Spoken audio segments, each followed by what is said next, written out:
You're listening to the People's Podcast. This is JSC Radio. This is episode 98 of the People's Podcast. This is JSC Radio. Welcome back. J. Scott Smith here. I want to once again thank y'all for the support of the show. Be sure to follow the show on Twitter at JSC Radio. Follow the show on Instagram at JSC Radio. There will be a Facebook page coming soon for it as well. The expansion is very real. Of course, you can follow me at J. Scott Smith, JAYSCO, 2 T's, SMITH. I am verified on the Twitter machine. I am real J. Scott Smith on Facebook. I'm J. Scott Smith on Instagram, even though they refuse to verify me. But who knows? Maybe shows like this will finally get them to get with the program. So, I mentioned last week, I talked to Joshua David and Jasmine Washington. Joshua David has an amazing story of how he got to Ebony Magazine, and Jasmine Washington had only just really begun her run at Ebony Magazine before things went down. A couple of extra things to note here. I had to record this sitting in my living room, so you're going to hear a little bit of the background noise. The sounds of the Philly streets will definitely be out there.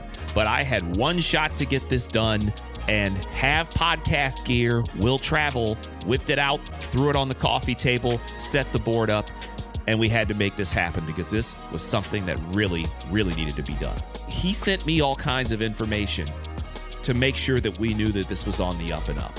So all this is legit. This is as raw and as real as it gets. I sat down and talked to Jasmine Washington, a reporter, well now former reporter from Ebony Magazine, and Joshua David, the social media director formerly for Ebony Magazine. This is the People's Podcast, and this is episode 98 of JSC Radio.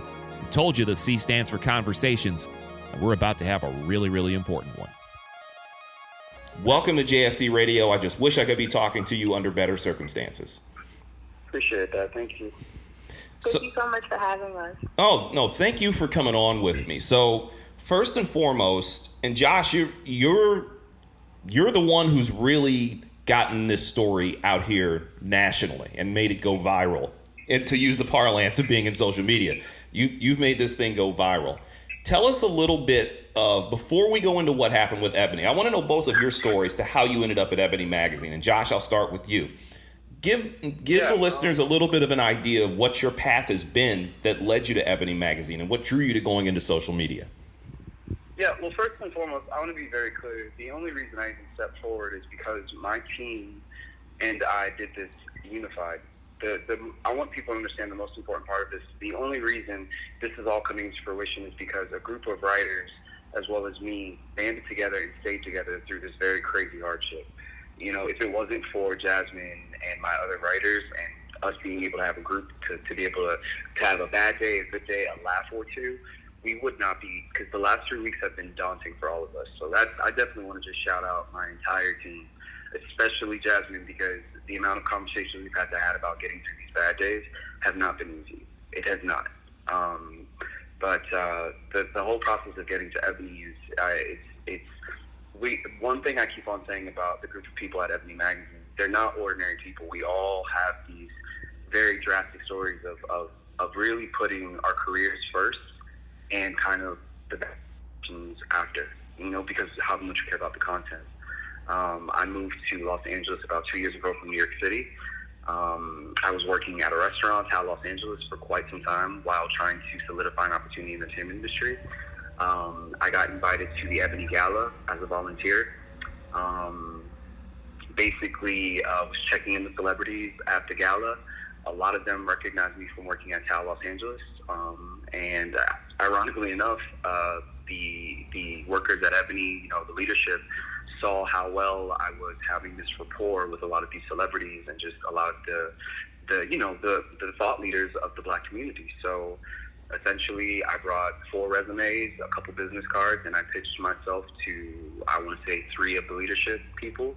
And fast forward to about, November, we kept in communication, several interviews, several interviews, several assessment tests, several read our social media and let us know what you think about it. And after a couple months, it was November, December, officially got the paperwork.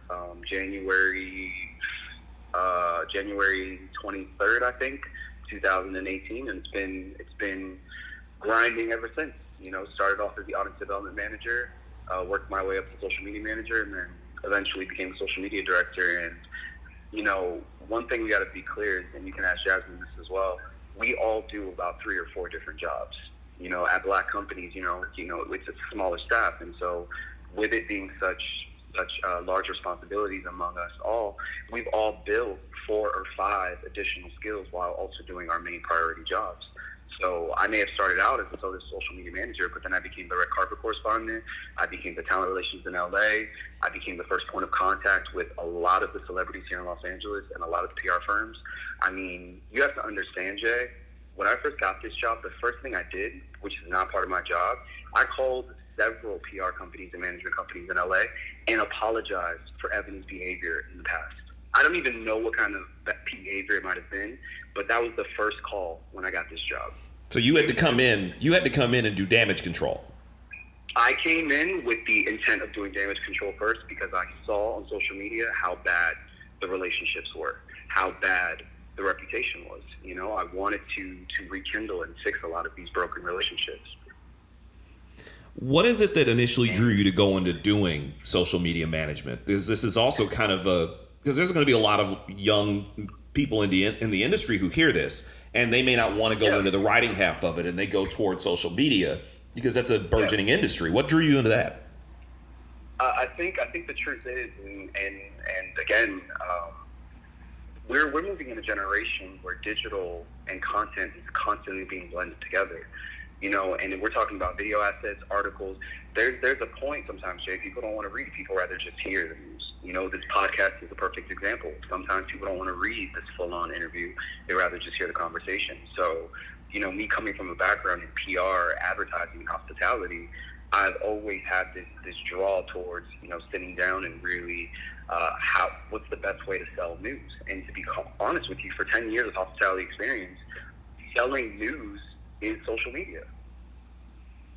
Selling news, connecting with your audience, and that's what drew me to social media. It was an opportunity to not only talk about content and display it through random forms of graphics and videos and tweets and comments, but I'm getting to talk about Black and brown community. I'm getting to talk about us. Absolutely. Like our story.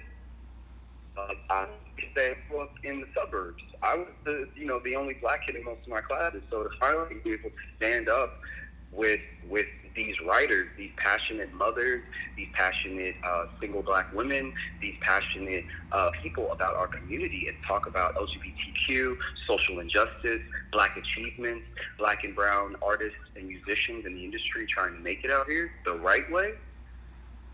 No, I get that. That's powerful. Oh, I absolutely get that. Where are you originally from? I'm born and raised from South Florida. Grew up in Coral Springs, Florida. Went to Florida State University, and the rest is history. Just kind of delved into business, got into hospitality, got into sales and hospitality. Did that for quite some time.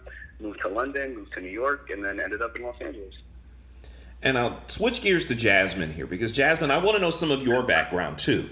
Like, what was your path that led you to Ebony Magazine? And tell me about some of the work that you've done and help others understand the road you took to get where you are.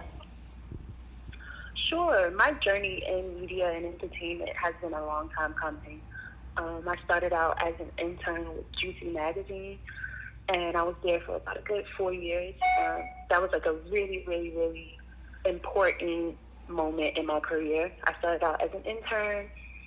I was able to do some freelance writing for the magazine, and then I got hired as an online editorial assistant. And then from there, I worked my way up to online editor. After JSC Magazine folded in 2015, I did some freelancing around for a while, and then I found my way to VH1, where I served as a celebrity and lifestyle writer. I basically recapped celebrity and entertainment news throughout the weekend originally, and then I picked up some shifts during the day. And during my time there, I made a few friends, and I wound up at BET. writing for them for a while. I was at BET. I want to say I was there for around a year before the managing editor asked me to come on for a new project where we would be creating a new digital franchise called BET Noted. That was exciting because this was my first time working in video. So I was usually primarily used to working on the editorial side. So that was super fun. And I created videos at BET all the while working as an editor at night. And after a while, I was at BET for 2 years doing both roles. And I just decided I wanted to try something new. And I looked online and I saw a listing at Ebony. And I figured, why not? Ebony is a legacy brand in the Black community. Everybody knows the historical importance of the magazine. Absolutely. So I just jumped at the opportunity. And you've been there, and you've been at Ebony for how long? I had a very brief tenure at Ebony. I came on in March, and we all were let go in June. The thing that jumped out to me the most, and Josh, your story just caught me completely off guard here. You said that they owe you about $10,000.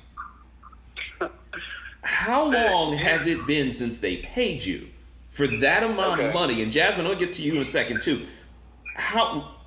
When was the last time they paid you? May 17th was the last day that we were paid. Thank you, Judge. Because you gotta understand, Jay, to hear these things out loud to us, every time we hear this, you compartmentalize these thoughts. You know what I'm saying? Because you're coming forward about a combination of a very embarrassing, but also really unfortunate situation. You know what I'm saying?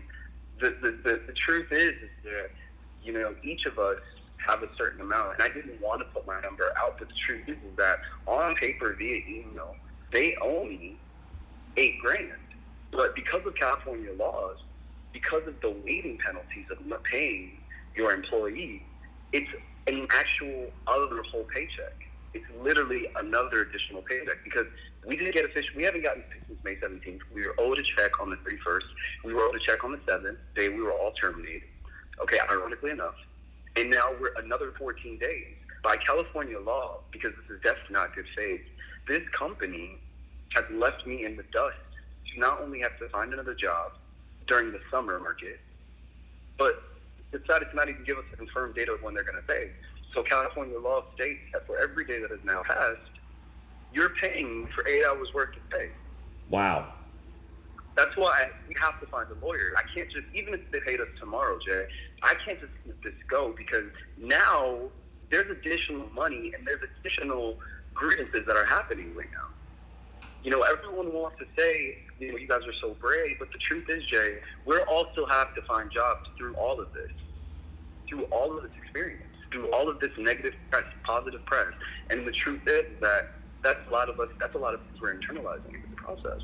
And for Jasmine to just start this company, imagine how I feel. I was so excited to have her on the team. All of us were. And then she's experiencing all these crazy things happening in less than, 6 months?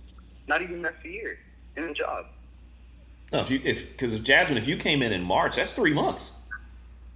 Like you just really are kind of getting. Most people when they get into a job, it's 90 days, and you're in there effectively 90 days, and all this just suddenly happens. Yeah, the reputation Ebony had online kind of scared me a little bit when I was researching because, of course, I'm a millennial. I'm always on Twitter, so I was there when the whole Ebony controversy happened.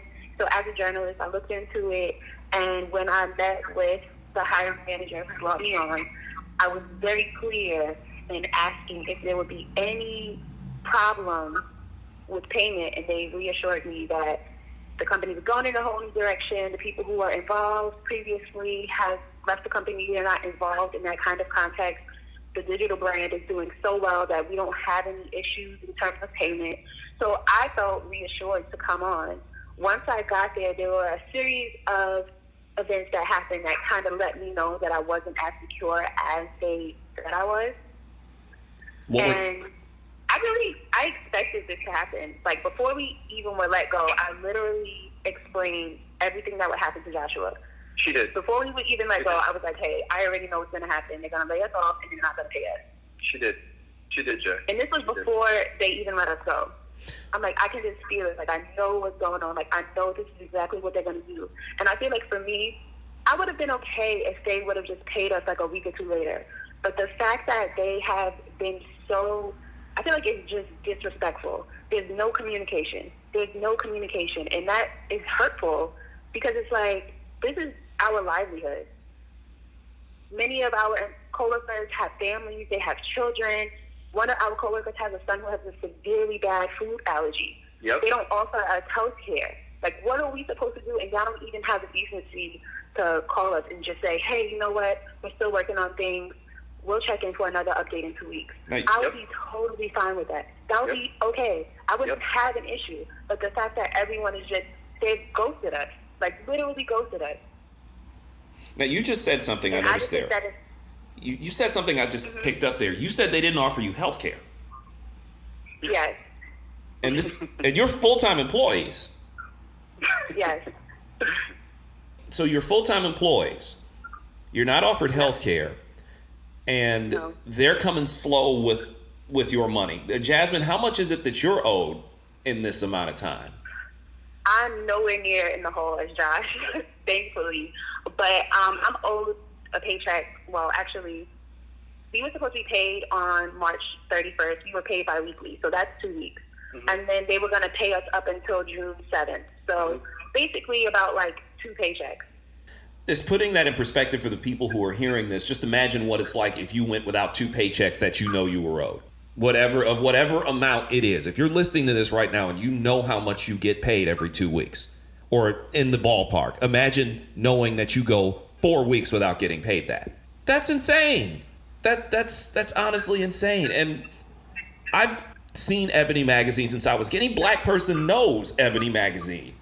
You know Ebony Magazine. It's a heritage magazine in our community. And this is what they're doing to young black writers, social media people, and obviously with the freelancers. So, and you mentioned you looked up the Ebony, both of you knew about the Ebony O's situation. When you saw what was going on with the freelancers, for example, how much pause did that give you thinking about this could be us too? It was a huge red flag for me. I'm not going to lie. I was really, really skeptical because I was in a very comfortable position at my previous employment. I had been there for 2 years. I had really good relationships with the staff there. But I was just like, you know what? Maybe it's just time for something new. Why don't you just try it and go for it? And I just can't. I can't believe it. You see these kind of things and then because I feel like we all wanted to give them the benefit of the doubt that they would get it together. Despite all the craziness that happened in the past, you look at these kinds of situations and you're like, you know what? They may have messed up. Maybe they're on the right path now.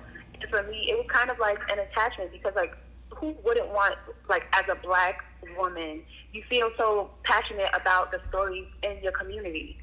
What better place to tell those kinds of stories than a place like Ebony Magazine? So it was kind of like a no-brainer, but in the back of my mind, I knew. Like, I just felt it. And I guess that's, like, my fault for, like, going into a situation where I knew it from the beginning. I just didn't feel right about it. It's one of those things where it's like, you don't trust your instinct, and you're like, see, this is why I have to trust my instinct. It blows my mind hearing this because sometimes you got to kick yourself because you think, okay, maybe they are getting it right. Like you said there, maybe they are getting it right. And then you have this happen to you. When you, and both of you are obviously, we're all on social media. What do you say to the person, to the smart ass on Twitter or to the smart ass on Facebook or whatever who says, y'all should have known better? What do you say to that person? Because and I'm sure you've probably gotten it invariably. What do you say to that person who comes at you sideways saying, you should have known this was going to happen, you deserved it, all that sort of silliness that they pull on social media these days? Jay, you have to... It's the truth. Yeah. Like, it's the truth. Yeah. But before we even, like, continue, I want everybody to understand, this isn't us bashing. You know, this isn't we're not waking up every day like we're going to bash this company. The truth is, this hurts. This is sad. Because the only reason why Jasmine took this job was because at the end of the day, Jasmine was going to be able to talk about black and brown stories. Exactly. Black and brown stories. Black men, black women, black children being killed, LGBTQI, black transgendered women being murdered. You know, just all of these things. tons of stories that wouldn't make it on other publications. Ebony lived for that specific reason. Not the celebrity stories, but the true stories about our community. Okay? So that's the first thing that people understand. We took this job, even with as bad as it looked like in the streets, we were like, we knew that if we go in this with the right heart, there's a chance that this we can come out of this, because Jasmine started, 3 months ago, and several of her stories did extremely well. Several of them. Because they were stories not being told by other publications. You know what I'm saying? Absolutely. I'm running the social media for nearly a year and a half. I'm running the social media. My first couple months, I'm like, hey, what's Ebony O's? What's Ebony O's? And I'm being told, don't worry about it, don't worry about it. I'm on social media every day for you guys, and you don't want to tell me what's really going on? That's disturbing. That's disturbing. I'm doing your social media every day. I'm speaking on behalf of the company on Twitter, Facebook, and Instagram every day for you. And you're on. And just to reinforce what Josh was saying, I really hope people understand where we're coming from. We actually tried to handle this privately. We didn't want to come forward with the specifics of what's going on. And even in the conversations that we're having about our experiences at Ebony, we're not even delving into a large majority of what actually happened there. And I think that's what a lot of people don't understand. We experienced a lot of different things that we have not come forward with yet. Absolutely. And I just feel like we've done that out of respect for the brand. That doesn't seem like it's a mutual respect for us. Yep. So I think that's my biggest, the thing that I want people to know the most is that nobody is trying to bash Ebony. Who wants to have, I've been in this industry for 7 years. Yep. I've never been connected to any scandals. I don't want this to be my legacy. I don't want to be the girl that's known online for talking about her previous job. I still have to look for jobs. So when people Google my name, it's not going to be my work that comes up. It's going to be an interview I did about not getting paid in my old job. Yep. Who wants that to be their legacy? I would have much rather them to say, hey, you know what, we'll give you your money in 2 weeks. The 2 weeks came, they gave me my money, I would go on about my day. But now it's bigger than that. It's bigger than us not getting our money. What about the other writers who are going to be just like me and be like, you know what, maybe they changed. I'm going to come here. No, we have to raise awareness to prevent other people from falling into similar situations. And not even just in this particular instance, but in various other career fields. It's really important that we kind of just show the dark side of business. Because the thing is that, and me and Jasmine talk about it all the time, Jay, if we don't talk about it now, right? Right. If this happened to freelancers, so the pattern is it happened to freelancers, right? And they had salaried employees. Now you're doing it to your salaried employees 2 years later, a year later. You're telling me, God forbid, if we didn't come forward, there's a high possibility that a whole new batch of people would get hired, and it could happen again in 2021, 2022. That's a problem. It's a pattern. It's a pattern. And so coming forward was one of the scariest things. I didn't go to sleep that entire night. I stayed up till 4 a.m. in the morning because I was like, my name is out there now, and I'm still trying to find a job. It's a scary thought, Jay. That's the thing. In Hollywood. That's the next question. Hollywood. That's the next question is how much are you fearing any reprisal? Are you worrying about the potential of getting blackballed, having to struggle to find, because your resumes would be enough to walk you into any place you'd want to walk into. Or so you think. So you think. And now with this, how much do you fear that speaking out could possibly cost you either in the short term or long term? I mean, Jay, it's the summertime. It's the summertime. You chose the first of the month, June 1st. You decided to not pay your employees their first paycheck, and then proceed to fire them 2 weeks later. You have not given anybody a month's worth of salary. So not only are we processing that, right, Jay? We have to also process the fact that we have to find another job. Mm-hmm. While the rumors about the bankruptcy and the possibility that we heard you guys didn't get paid, and it's like, I don't want to talk about that at the interview. I just want to talk about trying to get this job. And you worry that not only do you feel a little bit blackballed, Jay, but you kind of feel like, do people think that we're one-dimensional because we've been only doing this content? You know what I'm saying? Those thoughts come into your mind. All these worrisome things of I've come forward now. It's been 2 days. Have I got many phone calls? Is anyone looking at my resume? Am I now on the list of he's the person? Because now it looks like you're not a loyal person. It looks like you're not loyal because you're out here speaking on behalf against a company of some ill kind of advised things that have taken place. So those things come into our mind all the time. But it's again, if it wasn't for the group of writers that we're connected to, Jasmine and I, to constantly keep us pushing forward, we wouldn't even be on this call right now. It's a scary thought, man. Oh, absolutely. It's a scary thought, and I've even accepted. I'm willing to move back to New York if I can't find a job here, because Hollywood is very small, and doing something like this, it's not the smartest thing. It's a brave thing, but it's also maybe not the smartest thing, you know? I feel the same way. With technology being as advanced as it is, all it takes is 2 seconds to look up someone's name. And like I said before, with all this going on, even if I didn't come forward with my name, if someone Googled and saw that I worked at Ebony and they like just looked to check up on the institution, they see that it's just like a whole big scandal. So when I come in for an interview, they ask me primarily about the scandal. And that would just like take away from me explaining why I'd be an amazing asset to any company. And I just feel like it kind of plays on your confidence a little bit. I'm going to be 110% honest. You work so hard to have like a really great career. I feel like we all are pretty decent people. We don't have bad reputations in the industry. So for this kind of thing to just like come and like almost take over all the hard work that we put in is just very unfortunate. It's very sad. Because you want to feel like, hey, you know what? I went to this place. I got this million views in this short amount of months. That should be enough to be like, hey, this girl knows what she's doing. But then there's also, oh, yeah, well, that's the place she was at.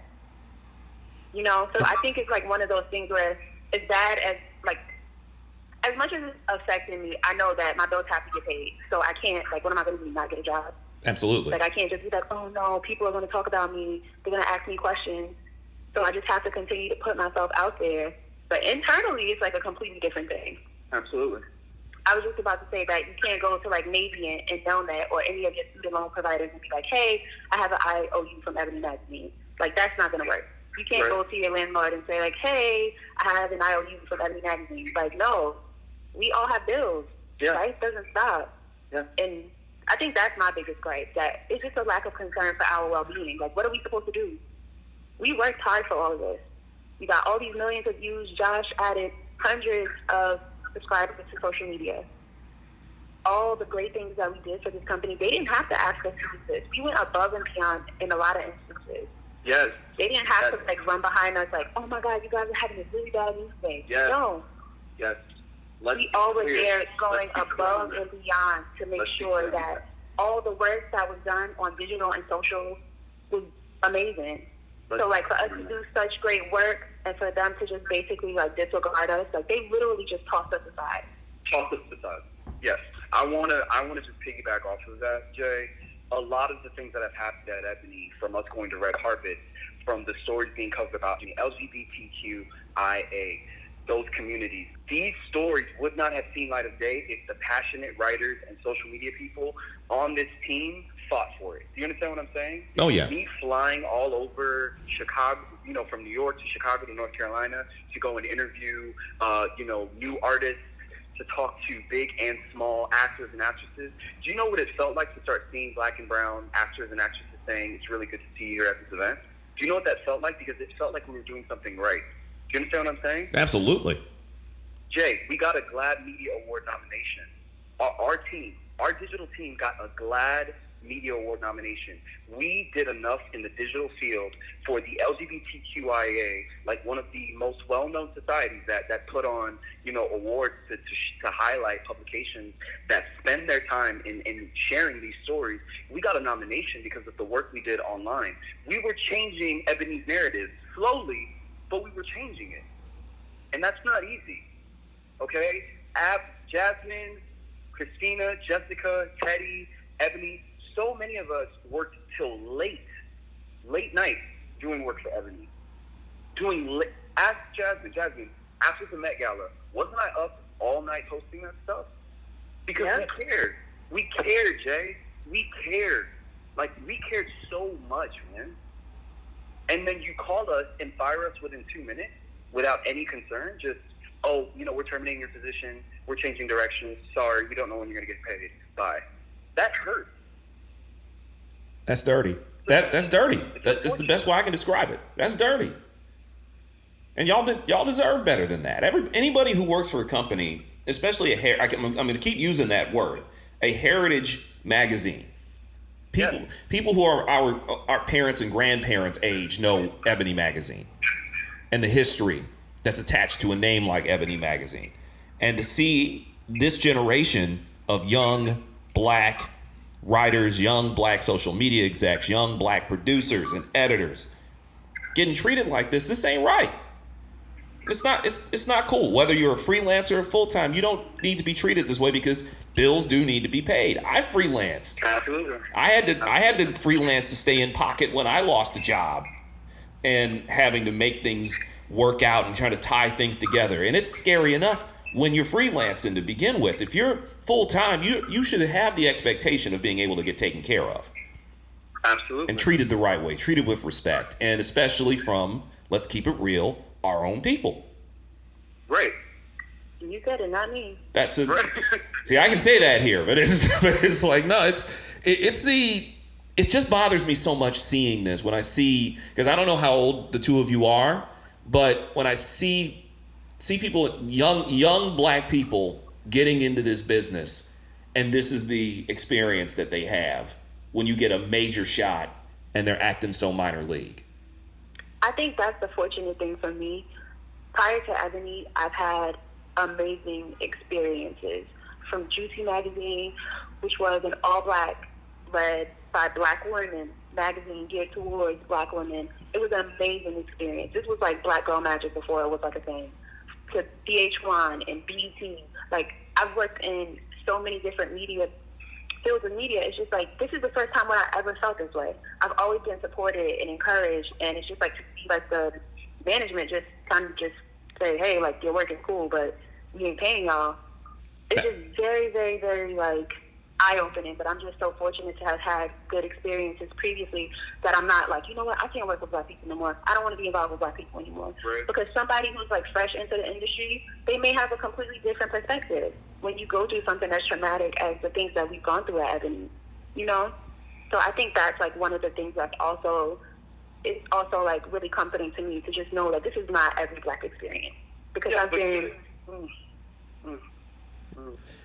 I was going to say, it's ironic because, Jasmine, in the same way that you've been in the industry, this was kind of like my foot in the door, you know? Like, prior to this, Jay, I was volunteering for the Grammys, you know, trying to get that job in New York, waiting for that job opportunity. I moved to LA with the hopes of getting into the entertainment industry finally because, you know, that's why, you know, that's the goal. And so when this opportunity fell into my lap and what it did, I took full advantage. It was a volunteer opportunity. I turned it into a full-time job. And when I snowballed into what it is now, where it's, okay, you're not only social media director, you're the face of the company in the West Coast. And I put my name out there on behalf of this company for so many partnerships. But when you're talking to celebrities and they bring up the conversation about, well, Josh, I would love to work with you, but have you paid the freelance writers? What am I supposed to say, Jay? Wow. What am I supposed to say? I don't know. But then now I'm being thrown out. My opportunity in this is gone, and this is my kind of first big break, Jay. My first big break. Now it's like, well, do you even want to do this? Is there going to be an opportunity after this? Are you completely blackballed? Is this your glow up, and now it's just done? It was just, you know, a year and a half, 2 years of bliss, and now you're back to what? Just, you know, not working in the industry because of this? I certainly feel for you guys because you deserve better than this. I'm being straight up with you. You deserved a lot better than this. Going forward, and I guess we can kind of start to wrap this up. Going forward, what is the next plan for both of you? And have you had people reaching out to you even about possible opportunities or anything of the like? What is next for you guys? I think like the rest of the team that was laid off, we're all just trying to secure another job. We've all been like going on interviews and just like seeing things like how they play out. But for now, we're all just applying to different places. We have been getting called back, so that's kind of positive. So I think that's like the best way that we can look at it. Like, we're just trying to find the next big thing. Yeah, trying to pick up the pieces, basically. We're just trying to pick up the pieces and move forward, Jay. I think obviously we're all trying to see this as a possibility of having to get representation. That's been very difficult. I've spoken to at least 14 lawyers in Los Angeles, and guess what, Jay? A lot of people don't want to touch this. You know why? Because they're bankrupt, apparently, or there's no real money that's going to come out of the situation, and that's a reality that we're all having to face. To say there's a huge possibility I may not get paid. You have to say those things, and that's a scary subject because in 10 days, in 9 days, we all have to come up with rent. Man, we have to come up with rent. And again, Jay, continue looking for a job. I want everyone to understand that this is where this is all stemming from. It's not about the fact that we lost this job. Even if Ebony told us, hey, listen, this is your paycheck, we're sorry, but we can't survive. Thank you for being 100 with us. Thank you.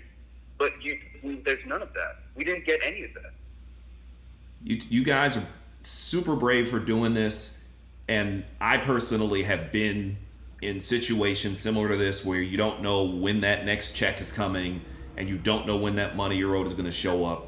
It's a terrible situation to be in, and I think you guys have actually done this industry, and especially in black media circles especially, you've done us a huge service by putting this out there and by saying, look, we just want our money and want to be able to go on about our careers. This isn't about taking anybody down. This is specifically about, let's just pay me what you owe and let me go on my way. And that's it. Goodbye. That's it. Call it a day. That's really it. That's it. This is not... They would know that, though, if they, had conversations with us, if they communicated with us. They would know that we're not out here trying to just, throw the whole reputation of the magazine away. We just want what we're owed. Being quiet, get it. Jay, think about it. Think about it, Jay. What Jasmine just said. We're feeling exactly how these freelancers felt. Do you understand how weird it was to be working at Ebony when they owed these people money? What was it? Yeah, definitely tell me about that, because I know that had to be an odd situation. Jay, it's the most stressful thing, because how are you talking about black social injustice while there's social injustice being happening right in your home, right into where you work, and not talk about it? It's this weird skeleton in the closet that we just constantly just try to not talk about. And it's like, well, what's going on with the case? Oh, it's fine. Don't worry about it. Just focus on your job. Okay, listen, I know I got to make a check, but I'm reading people text. Everything I was tweeting, Jay, there was a certain point, everything I tweeted, people were like, that's not a real person. Ebony owes us money. You know what I'm saying? And everybody, and I'm not, rightfully so. There are people that were angry, Jay. So how dare Ebony continue working when you haven't paid these people? It was so weird for me to like I said, multiple celebrities, while I'm having conversations with them, were like, but Josh, did they pay their writers? So-and-so, I really don't know, but I would love to work with you. Do you know how bizarre that is, Jay? It's really strange, and it's interesting now that I think about it, because I remember when the first Ebony O's hashtag really took off. So you were probably the guy really behind the Twitter account, having to look at those mentions I can even imagine what the mentions look like. Oh, listen, I'm not trying to do some sad story. I felt awful. It's awful, man. The mentions, but these are it's truth, right? These people are speaking truth in the same way that we're doing right now. That's what they were doing, Jay. And it's so crazy to absorb that and realistically realize, I am living exactly what these people lived. Is this karma? Should I have not been working for Ebony in the first place at all, even though I only did the right things there? All those thoughts come to your mind every day. But you keep moving forward, because you're at the end of the day, this company, this heritage company, at least for digital, I know that I wake up every day and work with this group of incredible black men and women who care about the community. We really do, Jay. If you look at the social media, if you look at the stories, as the year goes by, man, we started getting more real. We started getting more honest, more real, more unapologetic about the stories of what our people were going through. Even with all the bad PR. That's the world we're living in right now, Jay. It's astonishing. It's absolutely astonishing. And and just from you being the social media the social media director, Jasmine being a reporter working on stories dealing with our community. And yeah, that question of how can you do this knowing that other writers aren't getting paid? And it's almost like it's being heaped on you, but it's not as if you guys made the decision not to pay anybody. It's just that this is it's a terrible position to be put in because it's no win.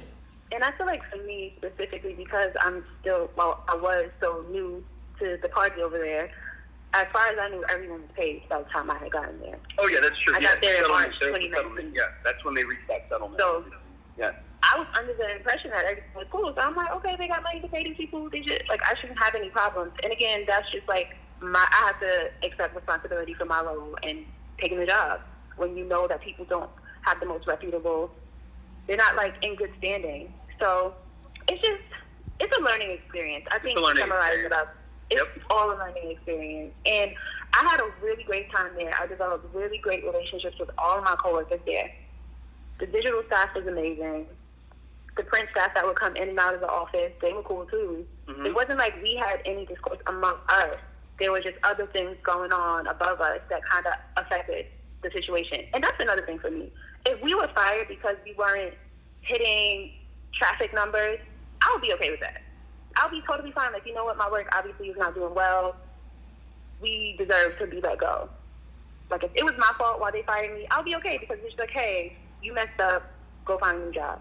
But when you're creating such high-level work at such high frequency, I just can't right now. Like, it's just like you cannot. Like, when you think about all the work we've done, especially like in the last month that we worked, we made amazing numbers the month of May, and we stopped working before the end of the month officially, right? Yep.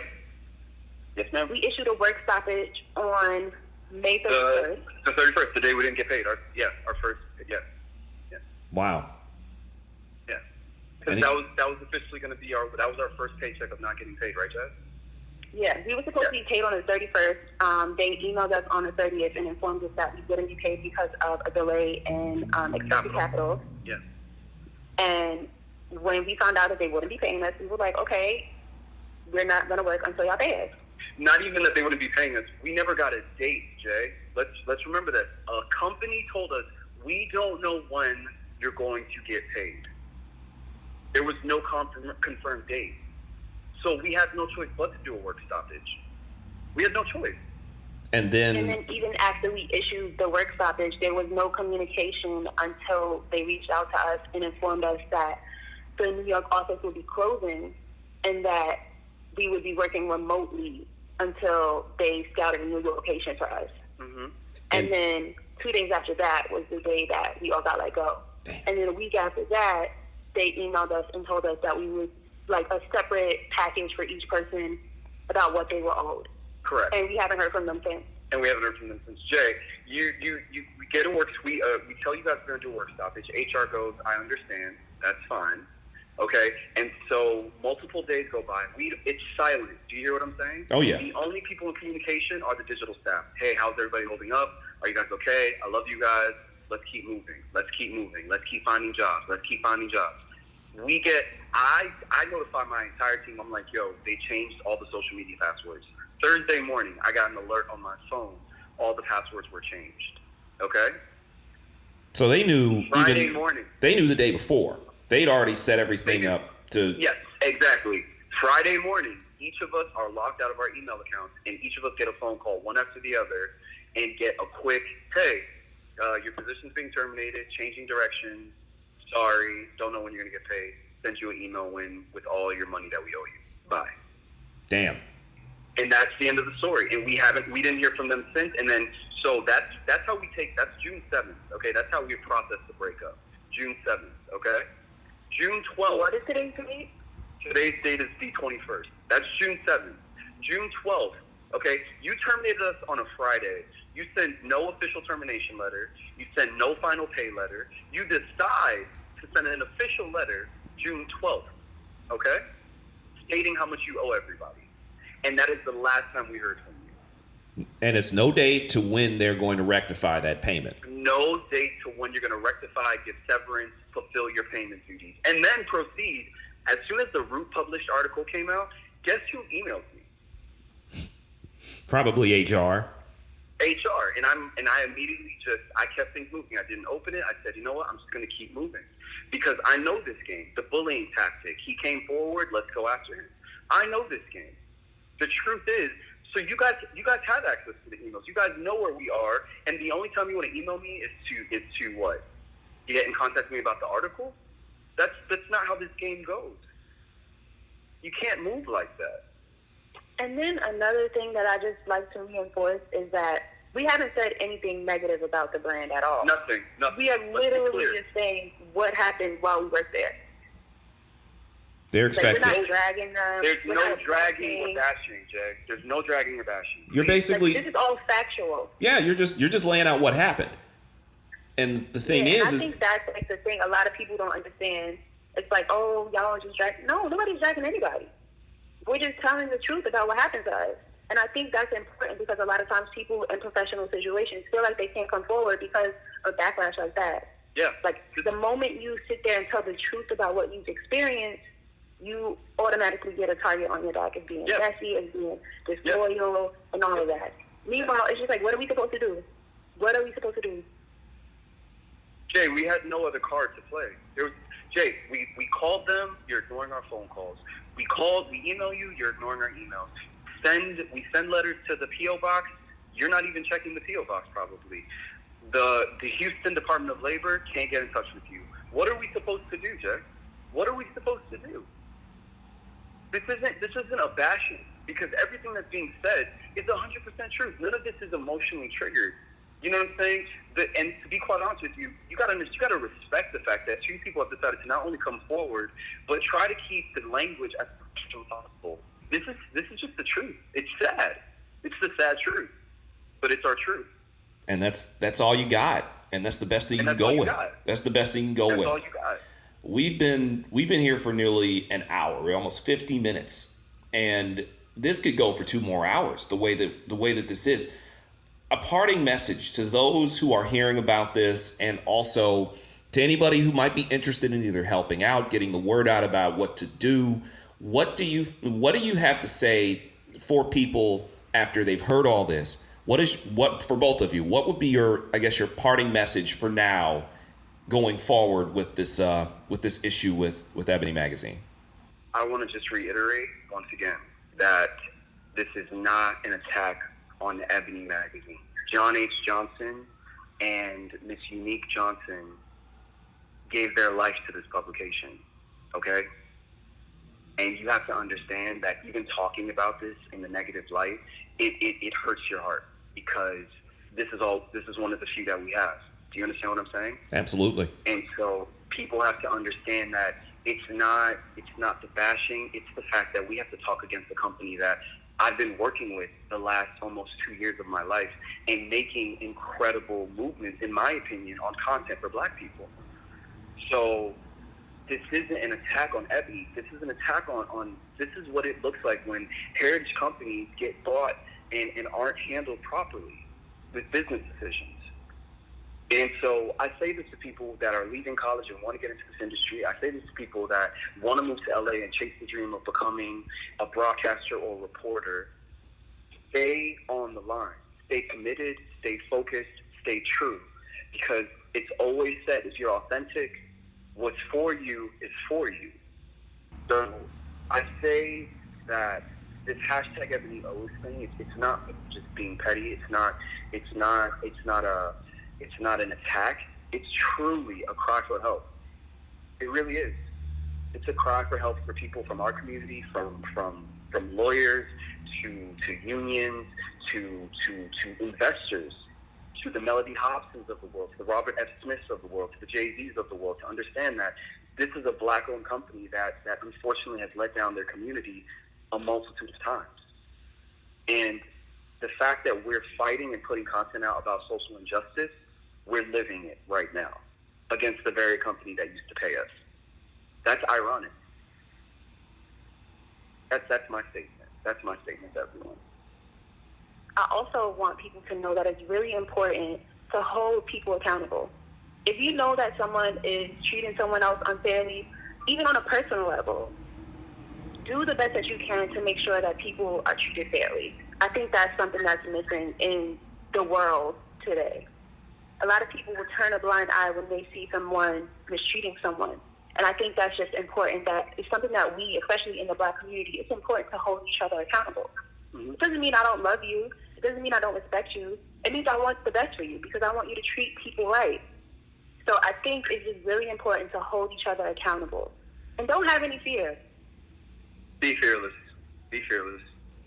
I think with that, we can wrap this up. But Josh and Jasmine, I wish you nothing but the best. We got your back out here in Philadelphia, and Black writers all across the country definitely do, because we all understand how difficult this is. It's tough enough already in this industry without all this extracurricular nonsense, and we feel for you guys. And there's, as you found out, there are a lot of people who have your back, and I want to personally thank you for doing this, talking to me on this podcast, and thank you so much for sharing your experiences. Thank you so much for giving us a platform to share our stories. That's really important.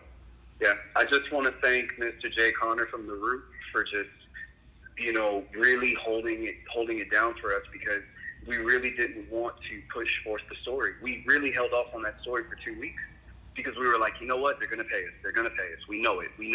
They're going to do what's right. And he was patient with me. And I just want to say thank you to Jay Connor. And I just want to say thank you to NABJ and to you, Jay, and to William Ketchum, to the thought leaders of the Black community organizations and the writers. You guys really have been helping us in the right channels and the right people to talk to about the situation. And my heart goes out to you guys, and I just want to say thank you. And to the freelance writers, I get it now. And I get it. And to be put through the same thing that you guys have been put through, I understand that now. This was a learning lesson that we all needed. And I'm grateful for it, unfortunately, even though it's an unfortunate lesson. Joshua David and Jasmine Washington, thank you so much for coming on JSC Radio. Thank you so much for this, and Godspeed to both of you. And there you have it. I can honestly tell you, in the more than 3 years I've done this podcast, and with the probably dozen interviews or so I've done, conversations we've had on this show, that one that I had there with Jasmine and Josh is maybe one of the most important ones I've had. I would put it right there with the conversation I had with Brittany Noble almost a year ago. It's the same one I put right there with Melissa DePino and Michelle Saheen from Privilege to Progress, the Podcasting While Black episode I did. That, the one I had with Lara Witt back in 2016, it's the, honestly, it's the type of conversation that I envision doing plenty more of on a podcast like this. I want to thank Josh and thank Jasmine. Josh is out in LA, Jasmine's in New York City, and they're fighting their ass off, and they were very upfront. I appreciated how upfront and honest they were about dealing with that situation, with the specter of the unpaid freelancers hanging over their head. This is a story that's not going to end anytime soon. Like I mentioned earlier, I want to thank you for supporting the show. I want to thank you for these insane numbers that we've been doing. And it is, I just want to keep that train rolling. Godspeed to Jasmine. Godspeed to Josh. Godspeed to all the guys and gals who were fired, whether you were full-time or whether you were a freelancer and you simply didn't get your money from Ebony. Ebony, pay what you owe. Do better. You owe this community better. You owe your writers better. You owe Black people better. Do better.